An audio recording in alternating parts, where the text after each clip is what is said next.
Hi welcome back to my channel. Big boss మనం reviews చెప్పుకుంటాం కదా. సో నిన్నైతే ఫ్యామిలీ వీక్ వచ్చింది. ఇంకా కొంతమంది ఫ్యామిలీస్ వచ్చారు, ఇంకా మిగతాయి కూడా ఈరోజు వస్తారు.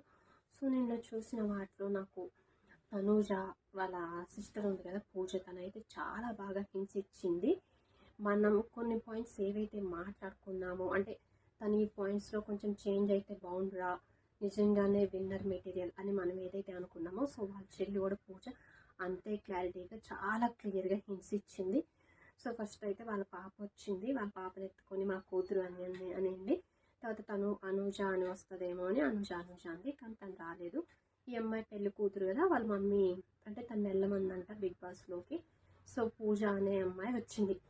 ఇంకా వీళ్ళు మాట్లాడుకున్నారు చాలా బాగా. కొన్ని పాయింట్స్ అయితే చాలా బాగా చెప్పింది. ఏంటంటే, నువ్వు కొంచెం కోపం తగ్గించుకో, ఎందుకు ప్రతిదానికి అరుస్తున్నావు, అట్లా అరవద్దు.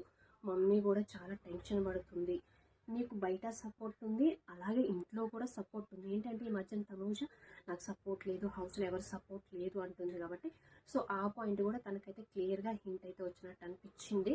ఎందుకంటే నీకు బయట కూడా బాగా సపోర్ట్, ఇంట్లో కూడా అందరూ బాగున్నారు, అందరూ మంచిగా ఉన్నారు, అందరూ మంచోళ్ళే, నీకు లోపల కూడా సపోర్ట్ ఉంది అని చెప్పింది. సో అదొక పాయింట్ అయితే మంచిగా ఇచ్చింది. కోపం తగ్గించుకో, ఊరికే ఏడవకు అని చాలాసార్లు చెప్పింది. ఊరికే ఏడుస్తున్నామని నాగార్జున గారు చెప్పారు, మనం కూడా కొన్నిట్లో అనుకున్నాం కదా. సో పొద్దాక అట్లా ఏడవకు, ప్రతి సిచ్యువేషన్లో ఏడవకు, ఇరిటేట్ అవ్వకు, ఇరిటేటింగ్ అవ్వకుండా చెప్పకు, మొహం అట్లా చిరాకుగా పెట్టకు అనే పాయింట్స్ కూడా ఇంట్లో ఇచ్చింది.